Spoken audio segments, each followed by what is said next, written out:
ജോയ്സ് മേർ മിനിസ്ട്രീസിന്റെ സുഹൃത്തുക്കളും പാർട്ട്നേഴ്സുമാണ് ഈ പ്രോഗ്രാമിന്റെ ചിലവുകൾ വഹിക്കുന്നത്.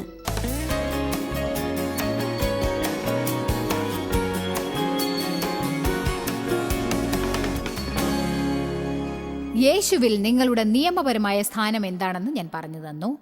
നിയമപരമായി നിങ്ങൾക്ക് സ്വന്തമായത് അതിന് കാരണം യേശുവിൻ്റെ രക്തമാണ്.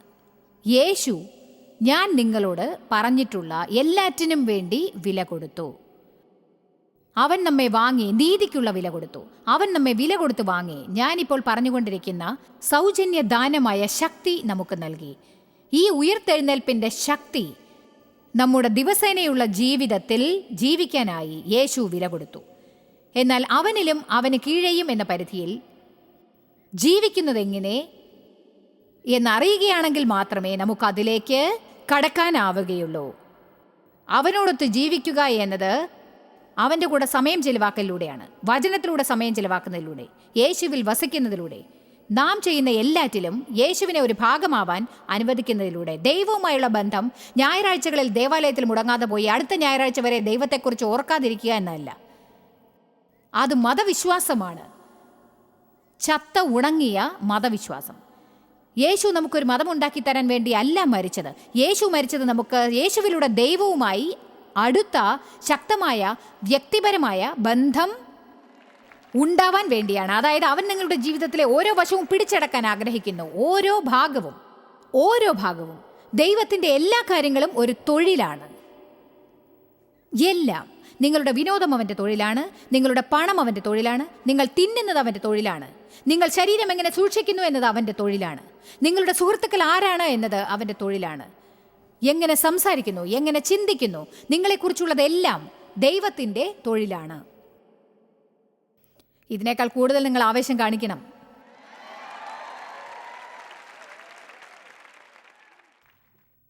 നിങ്ങളുടെ ബാങ്കിൽ പണം ഉണ്ടായിരിക്കാം, പക്ഷേ ഓപ്പറേറ്റ് ചെയ്യാൻ അറിയില്ലെങ്കിൽ നിങ്ങൾ ദരിദ്രനായി ജീവിക്കേണ്ടി വരും. ഞാൻ ബാങ്കിൽ ഒരു അക്കൗണ്ടിൽ പണം നിക്ഷേപിക്കുന്നു, പക്ഷേ ATM മെഷീൻ ഉപയോഗിക്കാൻ അറിയില്ലെങ്കിൽ അഥവാ ചെക്ക് എഴുതി പണം വാങ്ങാൻ അറിയില്ലെങ്കിൽ ഞാൻ ദരിദ്രനായിട്ട് തന്നെ ജീവിക്കേണ്ടി വരും. അങ്ങനെയാണ് അതിൻ്റെ രീതി. അതുപോലെ യേശു നമ്മുടെ അക്കൗണ്ടിൽ നല്ലൊരു സമ്പാദ്യം ഇട്ടിട്ടുണ്ട്. പക്ഷെ ദൈവം അവർക്കായി കരുതിയിരിക്കുന്നതിലേക്ക് കടക്കുന്നത് എങ്ങനെയെന്ന് പലപ്പോഴും ക്രിസ്ത്യാനികൾ അറിയുന്നില്ല. ഇന്ന് ഞാൻ നിങ്ങൾക്കൊരു ആത്മീക ATM കാർഡ് തരുന്നു. ആമേൻ.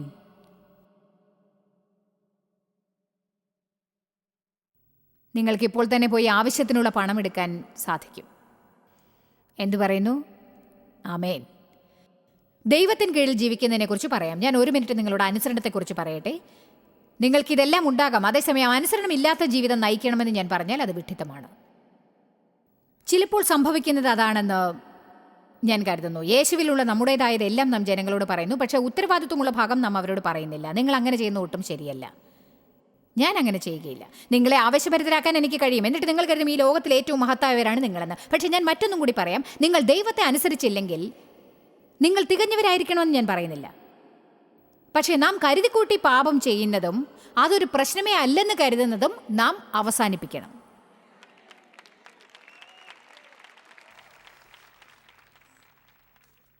ഞാൻ എത്രയും പെട്ടെന്ന് 2 കാര്യങ്ങളെക്കുറിച്ച് പറയാം. കോപത്തെയും ക്ഷമിക്കാനാവായ്മയും പറ്റി. ഞാൻ അടുത്ത കാലത്ത് കുറേ പഠിപ്പിച്ചിട്ടുണ്ട് ഇതിനെക്കുറിച്ച്.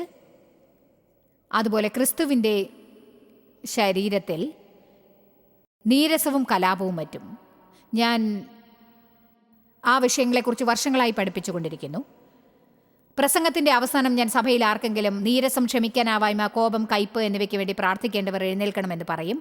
അപ്പോൾ ഞാൻ അവിടെ അങ്ങനെ പറയുമ്പോൾ അവിടെ ഉള്ളവരിൽ ഒരു 80% കുറവായ ആൾക്കാരെങ്കിലും അവിടെ എഴുന്നേൽക്കാതെ ഇരുന്നിട്ടേ ഇല്ല എന്ന് തന്നെ പറയാം.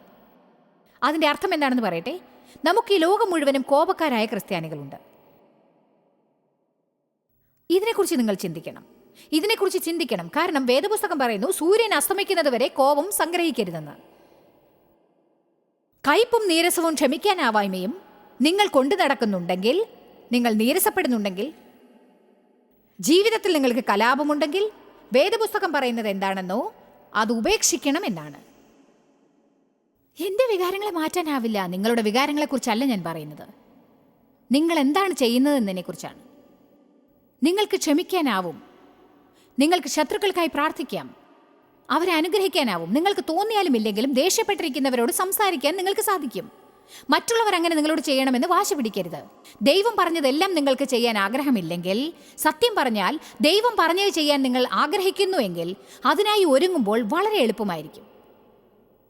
അതുകൊണ്ട് നിങ്ങൾ വളരുകയല്ല, ദൈവത്തെ സ്നേഹിക്കുന്നത് കൊണ്ടാണ് അത് ചെയ്യുന്നത്. ദൈവത്തോടുള്ള അനുസരണം കൊണ്ടത് ചെയ്യുന്നു. കാരണം യേശു മരിച്ച് നിങ്ങൾക്ക് നൽകിയത് എല്ലാം നിങ്ങൾക്ക് സ്വന്തമാക്കാൻ സാധിക്കുമല്ലോ. നിങ്ങൾ ആത്മീക ATM കാർഡ് ഉപയോഗിക്കണം. നിങ്ങൾ ദൈവത്തെ സ്നേഹിക്കുന്നു. ലോകത്തിൽ നിങ്ങൾക്ക് അവനെ ശരിയായി പ്രതിനിധീകരിക്കണം. അവനായതുപോലെ നാമും ഈ ലോകത്തിലാകുന്നു. അവൻ ദേഷ്യപ്പെടില്ല. അവൻ നമ്മോട് ദേഷ്യപ്പെടാത്തതിന് നന്ദി ദൈവമേ. ദൈവം നമ്മേക്കാൾ ക്ഷമിക്കുന്നതിൽ മികച്ചവനായതുകൊണ്ട് എത്ര പേരാണ് സന്തോഷിക്കുന്നത്? എന്നിട്ടും നാം പ്രാർത്ഥിക്കുന്നു, ദൈവമേ ഞങ്ങളുടെ പാപങ്ങളെ ക്ഷമിക്കണമേ, മറ്റുള്ളവരോട് ഞങ്ങൾ ക്ഷമിക്കുന്നത് പോലെ ഞങ്ങളോടും ക്ഷമിക്കണമേ. അവൻ നമ്മോട് ദേഷ്യപ്പെടാത്തതിന് നമ്മൾ സന്തോഷിക്കണം.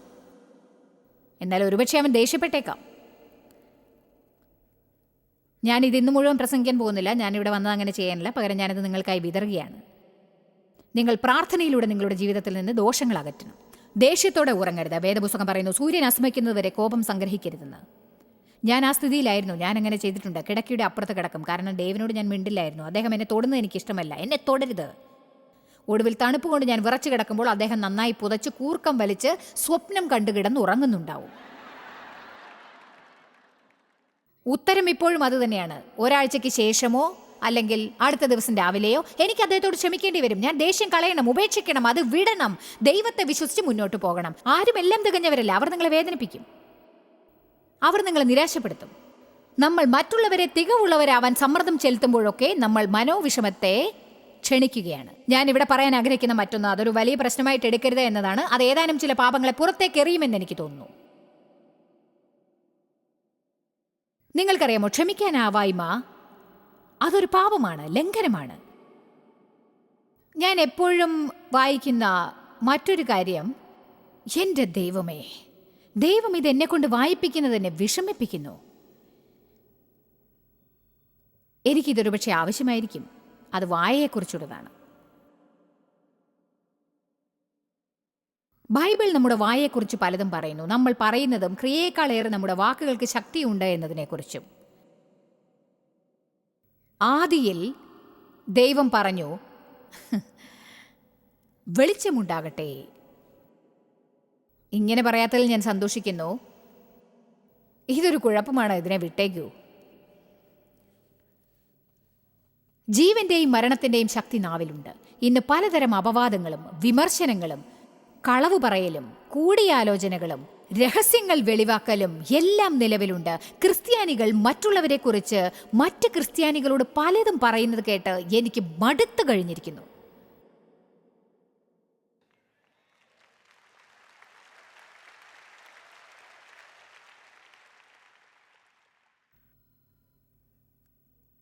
ഞാൻ പറയുന്നത് കേൾക്കുവിൻ. TV-യിലൂടെ ഇത് കാണുന്നവരും കേൾക്കുന്നവരും ദയവായി കേൾക്കൂ. ദൈവം നിങ്ങൾക്കായി അത്ഭുതമായ സമ്മാനങ്ങൾ കരുതി വെച്ചിട്ടുണ്ട്. അത്ഭുതകരമായ പല സമ്മാനങ്ങളും കരുതി വില കൊടുത്ത് വാങ്ങിയിട്ടുണ്ട്. അതിലേക്ക് എങ്ങനെ കടക്കണമെന്ന് മാത്രം പഠിച്ചാൽ മതിയാകും. നമ്മൾ അവനുള്ളിലും അവന്റെ കീഴെയും ജീവിക്കണം. ദൈവവുമായി സമയം ചിലവാക്കുക, അവനോട് കൂട്ടുകൂടുക. അതാണ് നിങ്ങളുടെ ജീവിതത്തിലെ ബലഹീനതകളെ അതിജീവിക്കാനുള്ള ശക്തി നിങ്ങൾക്ക് നൽകുക. ദൈവത്തോടത്തുള്ള സമയം ചിലവാക്കാഞ്ഞാൽ നിങ്ങളെ വേദനിപ്പിച്ചവരോട് ഒരിക്കലും നിങ്ങൾക്ക് ക്ഷമിക്കാനാവില്ല. അതിനുള്ള കഴിവും ശക്തിയും അവനിൽ നിന്ന് നിങ്ങൾ വലിച്ചെടുക്കണം. വേദനിക്കുന്നത് എന്തുമാത്രം വിഷമമുള്ള കാര്യമാണെന്ന് എനിക്കറിയാം. അതിൻ്റെ ഒരു ഫ്രഷ് ഡോസ് എനിക്ക് കിട്ടിയിട്ടുണ്ട്. അത് ചിലപ്പോൾ നിങ്ങളുടെ ജീവിതത്തിൽ സംഭവിക്കുന്ന ഒന്നല്ല, മറ്റൊരിക്കലും സംഭവിക്കാത്തതുമല്ല. ഭൂമിയിൽ ജീവിച്ചിരിക്കുന്ന കാലത്തോളം ഇത്തരം കാര്യങ്ങളിലൂടെ നമ്മൾ കടക്കേണ്ടി വരും. ജനങ്ങൾ നമ്മെ വേദനിപ്പിക്കും, നിരാശപ്പെടുത്തും, നമ്മെ ഞെട്ടിക്കും, അത്ഭുതപ്പെടുത്തും. നമ്മൾ അതിനെല്ലാം മറികടക്കേണ്ടി വരും. കാരണം അല്ലെങ്കിൽ ദൈവം നമുക്കായി ക്രിസ്തുവിലൂടെ ചെയ്യാൻ ശ്രമിക്കുന്നതെല്ലാം നമ്മൾ കുഴപ്പത്തിലാക്കും. സാത്താൻ നീരസം ഒരു തടസ്സമായി ഉപയോഗിക്കും. അവൻ നമ്മെ ചൊടിപ്പിക്കാൻ ആരെങ്കിലും അയക്കും, ദേഷ്യം പിടിപ്പിക്കും. മറ്റ് ക്രിസ്ത്യാനികളിലൂടെയും അവൻ പ്രവർത്തിക്കും. വാസ്തവമാണ്, സ്നേഹിക്കുന്ന ക്രിസ്ത്യാനികളിലൂടെ അവരുടെ ബലഹീനതകളിലൂടെ അവൻ പ്രവർത്തിച്ച് നിങ്ങളെ ആക്രമിക്കാൻ ശ്രമിക്കും. ദൈവത്തിൽ നിങ്ങൾ വളരുന്നത് തടയാൻ നിങ്ങൾ ദേഷ്യം പിടിപ്പിക്കും. നിങ്ങൾ അതോടെ എവിടെയെങ്കിലും മനോവിഷമത്തോടെ കുത്തിയിരിക്കും. ഒരു കാര്യത്തെക്കുറിച്ച് നിങ്ങൾക്കൊന്നും ചെയ്യാൻ സാധിക്കില്ല. ഞാൻ നിങ്ങളുടെ പ്രോത്സാഹനത്തെക്കാൾ നന്നായി പ്രസംഗിക്കുന്നു.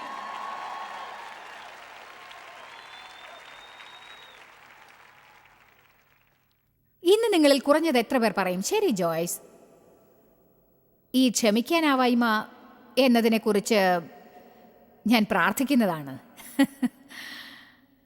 ആ ഡയറക്ഷനിൽ ഞാൻ പോകാൻ തുടങ്ങുന്നതാണ്, ദൈവത്തോട് എന്നെ സഹായിക്കാനായി ചോദിക്കും. കാരണം അതൊരു യഥാർത്ഥ പ്രശ്നമാണെന്ന് എനിക്ക് നന്നായിട്ട് അറിയാം. ദേഷ്യമുള്ള ക്രിസ്ത്യാനിയാവുക എന്നതൊരു സർവകലാശാല വിദ്യാർത്ഥിയാണ്. അത് സ്നേഹമാണ് ക്രിസ്തീയ മതത്തിന്റെ കേന്ദ്ര ബിന്ദു. സ്നേഹത്തെയും ക്രിസ്ത്യാനികളെയും പിരിക്കാനാവില്ല. അതങ്ങനെയാണ്. ക്രിസ്തീയ മതം ദൈവസ്നേഹം സ്വീകരിക്കലാണ്. നിങ്ങൾ സമീകൃതമായി ആരോഗ്യപരമായി സ്നേഹിക്കുന്നത് പഠിക്കലാണ്. എന്നിട്ട് വേദനിക്കുന്ന ലോകത്തിലേക്ക് നിങ്ങളിലൂടെ ആ സ്നേഹം ഒഴുകാനിടയാക്കുക. എന്നാൽ അത് മാത്രമല്ല, പക്ഷെ അങ്ങനെയാണത് നമ്മുടെ ജീവിതത്തിൽ പ്രവർത്തിക്കുന്നത്. ഞാനൊരു കോപക്കാരനായ ക്രിസ്ത്യാനിയാണെന്നാൽ നമ്മൾ യാതൊരു ബന്ധവുമില്ലാത്തവരാണെന്ന് അർത്ഥം. നിങ്ങൾ കോപം കൊണ്ട് നടന്നാൽ അത് നിങ്ങളുടെ പ്രാർത്ഥനാ ജീവിതത്തെ ബാധിക്കും. കോപത്തോടെ ഇരുന്നാൽ അത് നിങ്ങളുടെ വിശ്വാസത്തെ ബാധിക്കും.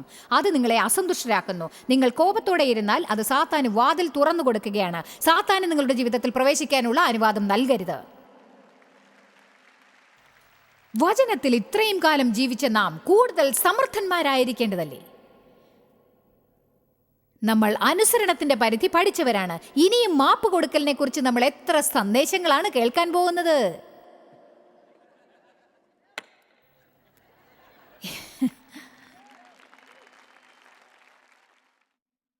ഇതെന്തുകൊണ്ടാണ് കഠിനമായിരിക്കുന്നതെന്ന് അറിയാമോ? കാരണം അതിൽ നമ്മുടെ വികാരങ്ങൾ അടങ്ങിയിരിക്കുന്നു.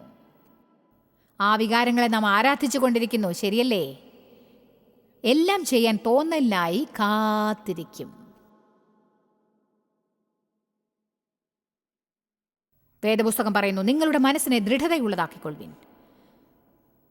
നിങ്ങൾ ക്രിസ്തുവിനോടുകൂടെ ഉയർത്തെഴുന്നേറ്റിരിക്കുന്നുവെങ്കിൽ, കൊലോസ്യർ 3:1 പറയുന്നു, ആകയാൽ നിങ്ങൾ ക്രിസ്തുവിനോടുകൂടെ ഉയർത്തെഴുന്നേറ്റിരിക്കുന്നു എങ്കിൽ ക്രിസ്തു ദൈവത്തിന്റെ വലത്ത് ഭാഗത്തിരിക്കുന്നിടമായ ഉയരത്തിലുള്ളത് അന്വേഷിപ്പിൻ.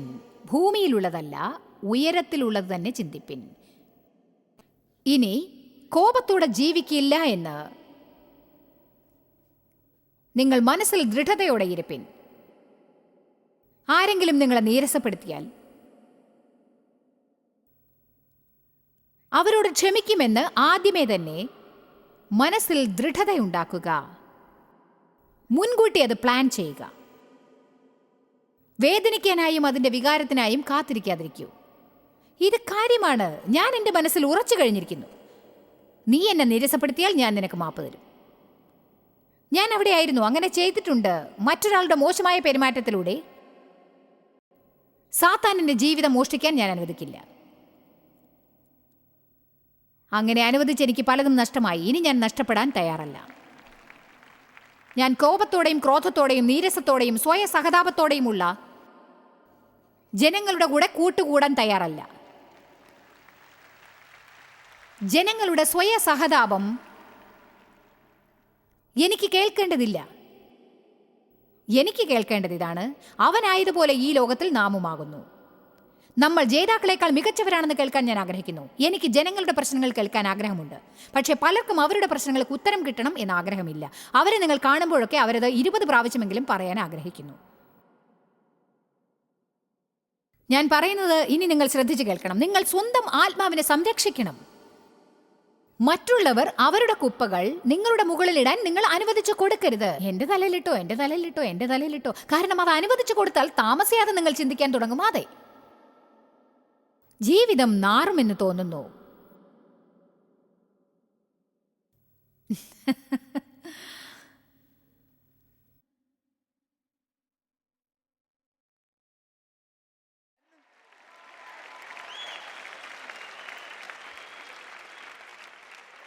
അതിനാൽ നിങ്ങൾ മനസ്സ് ദൃഢമാക്കണം. ഞാൻ ആത്മീകമായ ആരോഗ്യമുള്ള സുഹൃത്തുക്കളെ തേടാൻ പോവുകയാണ്.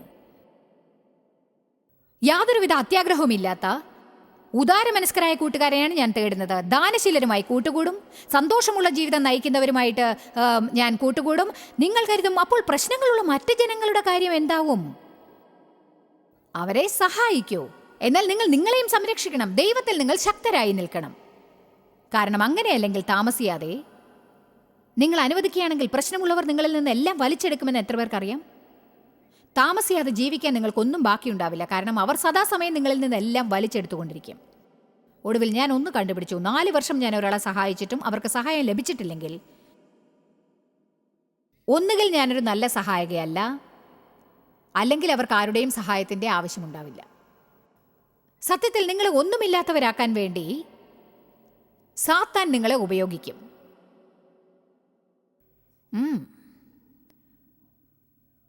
മനസ്സ് ദൃഢപ്പെടുത്തുക. ഞാൻ ദൈവത്തെ അനുസരിക്കും, ദൈവസഹായത്തോടെ ഞാൻ അനുസരിക്കും. മനസ്സ് ദൃഢമാക്കുക. ഞാൻ ചിട്ടയോടെ ജീവിക്കുന്നവനാണ്. നിങ്ങളുടെ ജീവിതത്തിൽ ചിട്ടകൾ പാലിക്കണം. നിങ്ങളുടെ വേദനയും സന്തോഷവും നിങ്ങൾ പ്ലാൻ ചെയ്യണം. നിങ്ങൾ ചോദിക്കാം, എന്താണ് ഈ പറഞ്ഞതിൻ്റെ അർത്ഥം? ഞാൻ ആഴ്ചയിൽ 3 പ്രാവശ്യം വർക്കൗട്ട് ചെയ്യാൻ തീരുമാനിച്ചു. ഞാൻ വേദനിക്കാൻ തീരുമാനിച്ചു. എന്നാൽ സ്വയം നോക്കുമ്പോൾ എനിക്ക് സന്തോഷം തോന്നും.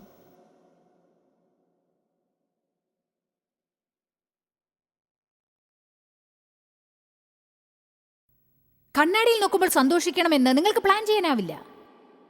നിങ്ങൾ കരുതും, എൻ്റെ രൂപം ഇങ്ങനെ ആയിരിക്കരുതെന്ന് ഞാൻ ആഗ്രഹിക്കുന്നു.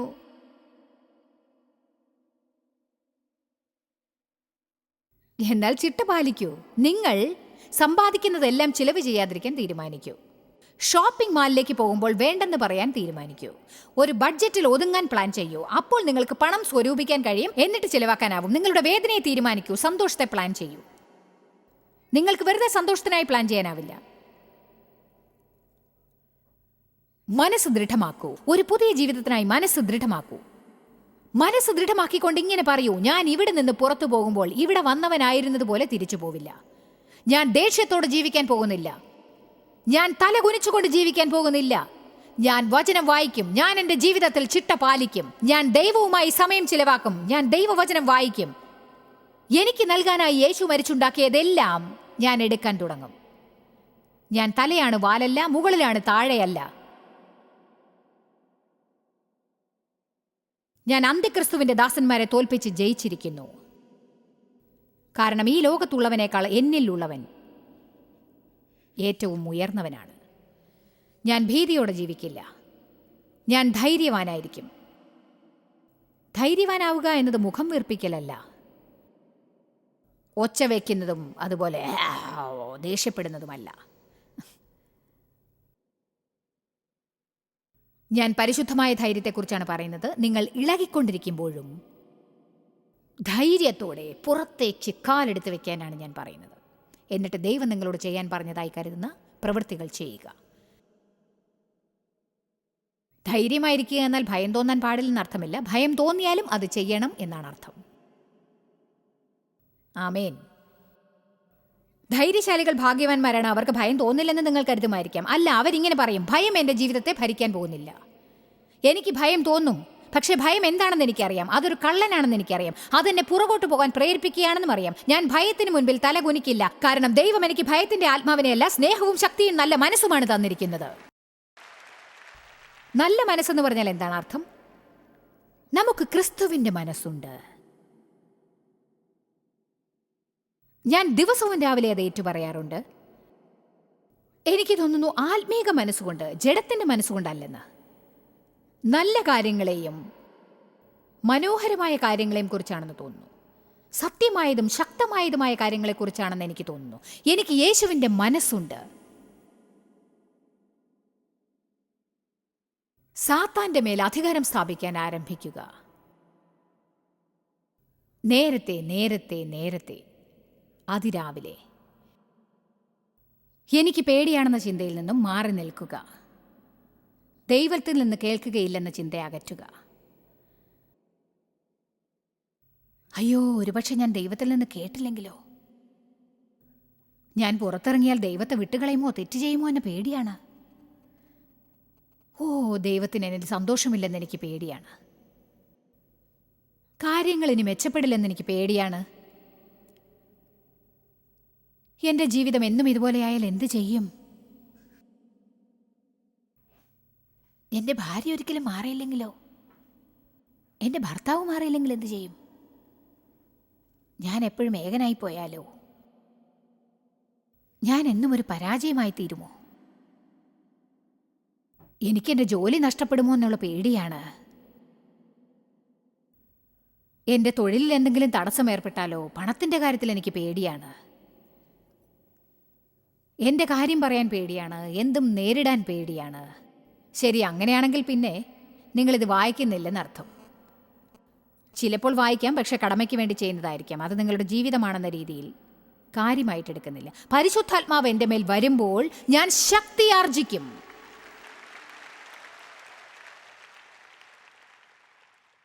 ലൂക്കോസ് 10:19 അത് സ്ക്രീനിൽ കാണിക്കൂ. ലൂക്കോസ് 10:19. ഈ ഒരൊറ്റ വചനം നിങ്ങളുടെ ആത്മാവിൽ മനസ്സിലാക്കുകയാണെങ്കിൽ അത് നിങ്ങളെ ഉയരത്തിലെത്തിക്കും. പാമ്പുകളെയും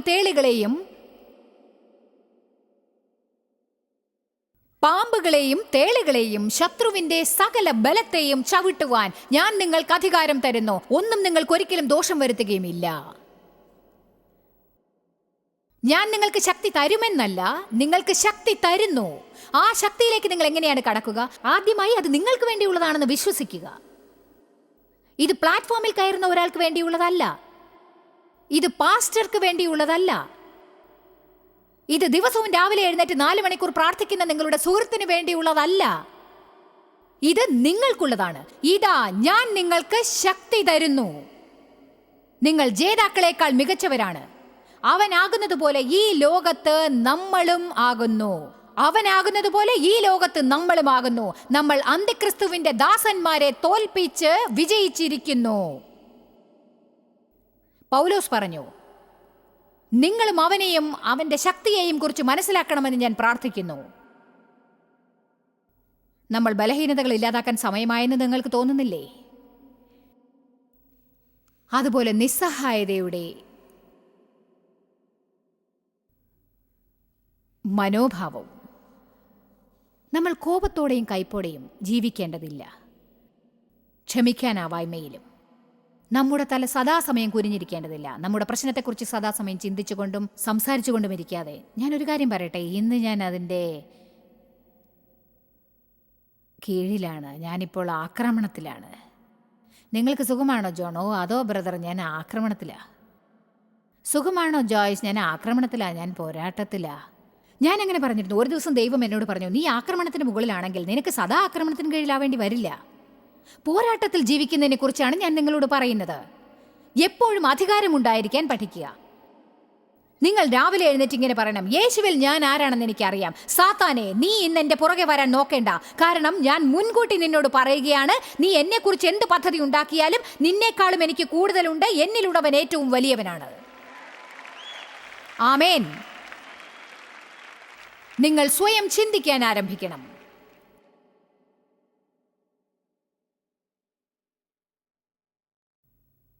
അവനായിരിക്കുന്നത് പോലെ നമ്മൾ ഈ ലോകത്തിലായിരിക്കണം. ഈ കാര്യങ്ങളും കൂടി കേൾക്കൂ. അതോടെ ഇന്ന് ഞാൻ അവസാനിപ്പിക്കും. അവൻ ദൈവപുത്രനാണ്, നമ്മൾ ദൈവപുത്രന്മാരും. അവൻ പുരോഹിതനാണ്, രാജാവാണ്. റോമർ 5:7 പറയുന്നു, നീതിയിലൂടെ നമ്മൾ ജീവിതത്തിൽ രാജാക്കന്മാരാകുന്നു. നീതിയിലൂടെ രാജാക്കന്മാർ. വെളിപ്പാട് 5:9 മുതൽ 11 വരെ നമ്മളിപ്പോൾ ദൈവത്തിന് രാജാക്കന്മാരും പുരോഹിതന്മാരും ആകുന്നു. അവൻ മഹാനായ വൈദ്യനാണ്, സൗഖ്യദാതാവുമാണ്. നമ്മൾ തലയിൽ കൈവച്ചാൽ രോഗശാന്തി ലഭിക്കുമെന്ന് പറഞ്ഞിട്ടുണ്ട്. അവൻ ലോകത്തിന്റെ വെളിച്ചമാണ്. മത്തായി 5 പറയുന്നു, നമ്മൾ ലോകത്തിന്റെ വെളിച്ചമാണ് എന്ന്. അവൻ ജീവന്റെ വെള്ളമാണ്. അതിൽ ഇതും പറയുന്നുണ്ട്, നിങ്ങളുടെ ഉദരത്തിൽ നിന്ന് ജീവനദിയുടെ വെള്ളം ഒഴുകും. അവൻ ആട്ടിടയനും നമ്മൾ ആടുകളും അത്രേ. അവൻ പ്രധാന മൂലക്കല്ലാണ്. നമ്മൾ ആത്മീക ഭവനം പണിയാനുള്ള ജീവനുള്ള കല്ലുകളാണ്. അവൻ മശീഹ എന്ന് അഭിഷേകിക്കപ്പെട്ടവനാണ്. അവൻ അഭിഷേകിക്കപ്പെട്ട അതേ പരിശുദ്ധാത്മാവിനാൽ നാമും അഭിഷേകിക്കപ്പെട്ടിരിക്കുന്നു. അതേ ശക്തിയാൽ, വേറെ ഒരു ശക്തിയാലുമല്ല. മരിച്ചവരിൽ നിന്ന് അവനെ ഉയർപ്പിച്ച പരിശുദ്ധാത്മാവിന്റെ അതേ ശക്തിയാൽ നാമും അഭിഷേകിക്കപ്പെട്ടു. നാം ദൈവത്തോടൊത്ത് പങ്കാളികളാണ്. അതെത്രമാത്രം അത്ഭുതകരമാണെന്ന് നിങ്ങളോട് പറയാൻ എനിക്ക് വാക്കുകളില്ല. അവൻ നമ്മിൽ വസിക്കാൻ വരുന്നു. അവൻ അത്ഭുതകരമായ കാര്യങ്ങൾ നമുക്ക് നൽകുന്നു. അതിലേക്ക് കടക്കാൻ നാം ദൈവവചനം അറിഞ്ഞിരിക്കണം. നാം ദൈവവചനത്തെ വിശ്വസിക്കണം. എന്നിട്ട് അവൻ നമുക്കുണ്ടാവണമെന്ന് പറയുന്നത് നമ്മുടെ ഉള്ളിൽ ഉള്ളതുപോലെ നാം പെരുമാറണം. നിങ്ങൾ ഭയമില്ലാത്തവരായി, ധൈര്യശാലികളായി, വിശ്വാസികളായിരിക്കാൻ തയ്യാറാണോ? നിങ്ങൾക്ക് ജീവിതത്തിൽ അത് വേണമെന്നുണ്ടോ? പലരും അത് ആഗ്രഹിക്കുമെന്ന് തോന്നുന്നു. ഭയം എല്ലാവരെയും ബാധിക്കുമെന്ന് നിങ്ങൾക്കറിയാം. പക്ഷേ നമ്മൾ ഒരിക്കലും ഭയപ്പെടേണ്ടതില്ല. സാത്താൻ നമ്മൾ ഭീരുക്കളാവണമെന്ന് ആഗ്രഹിക്കുന്നു, ആത്മവിശ്വാസമില്ലാത്തവരാകാനും. പക്ഷെ നിങ്ങളെക്കുറിച്ച് ദൈവം അതല്ല ആഗ്രഹിക്കുന്നത്. ജോയ്സ് മേയറുടെ ശുശ്രൂഷാ കേന്ദ്രത്തിൽ നിങ്ങൾ അറിഞ്ഞതിനേക്കാൾ നിങ്ങൾ ഞങ്ങൾക്ക് വളരെ പ്രിയപ്പെട്ടവരാണ്. ലോകം മുഴുവൻ ഈ ശുശ്രൂഷാ കേന്ദ്രത്തെ നടത്താൻ സഹായിച്ചതിൽ എല്ലാവർക്കും വളരെ നന്ദി. നമ്മൾ ഒരുമിച്ച് വിശക്കുന്നവർക്ക് ആഹാരം കൊടുക്കുന്നു, പാവപ്പെട്ടവർക്ക് വസ്ത്രങ്ങൾ കൊടുക്കുന്നു, എല്ലാ ദേശത്തേക്കും സന്ദേശങ്ങൾ അറിയിക്കുന്നു. ഞങ്ങൾ നിങ്ങളോട് അപേക്ഷിക്കുകയാണ്, ഞങ്ങളോട് ബന്ധപ്പെടുക. joycemeyer.org. നിങ്ങളുടെ പ്രാർത്ഥനകളും അപേക്ഷകളും പകർന്നുകൊള്ളാൻ, അതിനെപ്പറ്റി കൂടുതൽ അറിയുവാൻ, ജോയ്സിന്റെ പൊതുയോഗ വിവരപ്പട്ടിക ലോകം മുഴുവൻ ക്രിസ്തുവിന്റെ സ്നേഹം പകരാൻ ഞങ്ങളോട് പങ്കുചേരുക. ജോയ്സ് മേയർ മിനിസ്ട്രീസിന്റെ സുഹൃത്തുക്കളും പാർട്ട്നേഴ്സുമാണ് ഈ പ്രോഗ്രാമിന്റെ ചിലവുകൾ വഹിക്കുന്നത്.